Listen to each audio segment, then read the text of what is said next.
Baik. Alhamdulillah, terima kasih banyak telah menyempatkan diri untuk hadir di Suara Parlemen pagi hari ini bersama saya, Pak. Dan Bapak, kita hari ini membahas tentang bagaimana budaya literasi di Indonesia. Kita mengetahui bahwa ada yang mengatakan dan benar adanya bahwa baca atau buku itu adalah jendela dunia. Kita bisa mengetahui berbagai macam informasi dari buku dan juga bahan bacaan.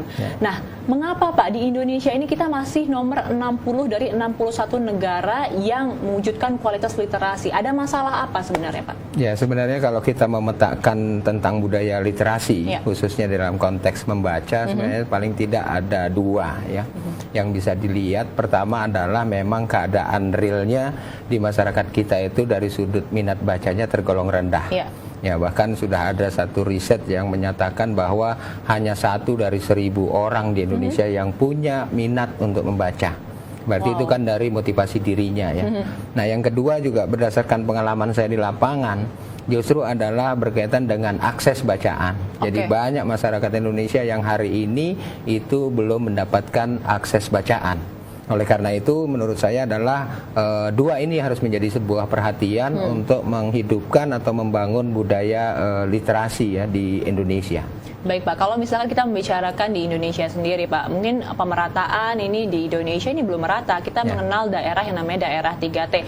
Ini masih sangat sedikit sekali infrastrukturnya atau bahan-bahan bacaannya yang ada di sana juga masih sangat minim jika dibandingkan dengan kita yang berada di Jakarta saat ini. Apa yang seharusnya dilakukan oleh pemerintah?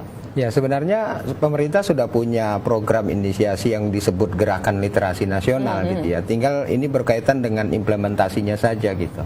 Nah, seberapa komitmen pemerintah untuk betul-betul merealisasikan, khususnya di daerah-daerah pelosok, misalnya daerah-daerah remote ini yang sulit untuk diakses oleh banyak orang, supaya bisa dipikirkan bagaimana dia mendeliver buku-buku bacaan kepada anak-anak itu. Karena ya sekali lagi mau tidak mau bahwa budaya literasi ini menjadi sesuatu yang sangat penting pada hari ini. Dalam rangka apa? Dalam rangka tadi ya, kalau disebut dengan buku itu adalah jendela ilmu pengetahuan, jadi ada akses yang sama dari anak-anak ataupun masyarakat baik yang di perkotaan maupun di pelosok untuk mendapatkan informasi yang baik. Yang baik dan juga pastinya bermutu ya Pak. Betul. Ya? Nah Pak, kalau misalkan tadi Bapak di awal mengatakan bahwa ini adalah minatnya sebenarnya yang kurang dari masyarakat Indonesia sendiri. Bagaimana sih Pak harusnya kita membuat masyarakat Indonesia ini minatnya jadi tinggi?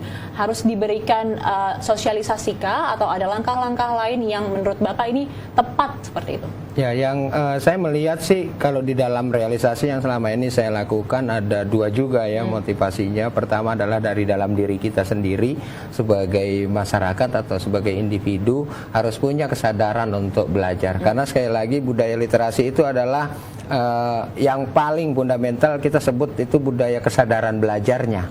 Ya, untuk apa? Untuk menambah ilmu pengetahuan, menambah keterampilan sehingga kita bisa berkomunikasi dengan siapa saja secara efektif. Ya, bisa dipilih informasi itu yang baik mana, yang tidak mana.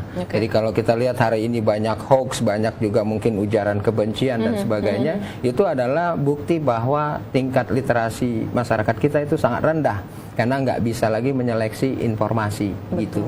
Nah, yang kedua adalah kalau kita lihat dari sudut program untuk meningkatkan minat gitu. Ya, minat itu paling tidak harus dibarengi dengan akses. Ada minat nggak ada akses percuma. Ya, kemudian kalau ada aksesnya tapi minatnya juga nggak dibangun juga percuma. Jadi ini memang harus diintegrasikan gitu ya oleh pemerintah. Bagaimana membangun kesadaran masyarakat untuk bisa baca, tapi juga aksesnya dikasih, buku-bukunya juga disediakan gitu. Nah, setelah itu baru terjadi yang namanya pembiasaan. Nah, kalau kita sudah pada titik pembiasaan dalam membaca, menurut saya itu sudah satu modal yang sangat kuat. Baik Pak, kalau misalkan kita membicarakan tentang beberapa perpustakaan atau taman bacaan di luar negeri dan dibandingkan dengan perpustakaan di Indonesia, ini kan masih terlihat ketimpangan yang sangat luar biasa Pak. Apakah kita juga harus memperbaiki perpustakaan kita terlebih dahulu atau menaikkan minatnya terlebih dahulu, baru setelah itu membuat infrastrukturnya lebih baik? Ya, ini tantangan sebenarnya buat perpustakaan atau taman bacaan di manapun ya di Indonesia gitu, karena secara realitas menurut saya adalah pertanyaannya adalah kalau minatnya banyak terus bukunya tidak ada, juga itu mengalami kesulitan. gitu. Atau dibalik juga misalnya bukunya banyak, tapi anak-anaknya juga yang baca tidak ada. Ini juga persoalan gitu. Dan yang ketiga adalah siapa? Pengelolanya, komitmen. Ini rata-rata semua pekerjaan perpustakaan, taman bacaan itu kan aktivitas sosial.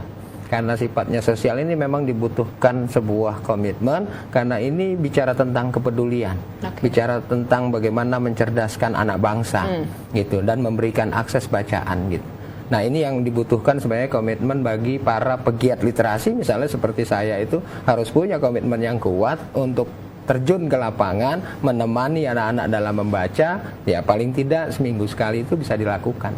Luar biasa sekali. Oke, baik pemirsa, setelah ini kita masih akan berbincang-bincang bersama dengan Bapak Syarif mengenai meningkatkan budaya literasi di Indonesia, tapi kita akan jeda sejenak terlebih dahulu.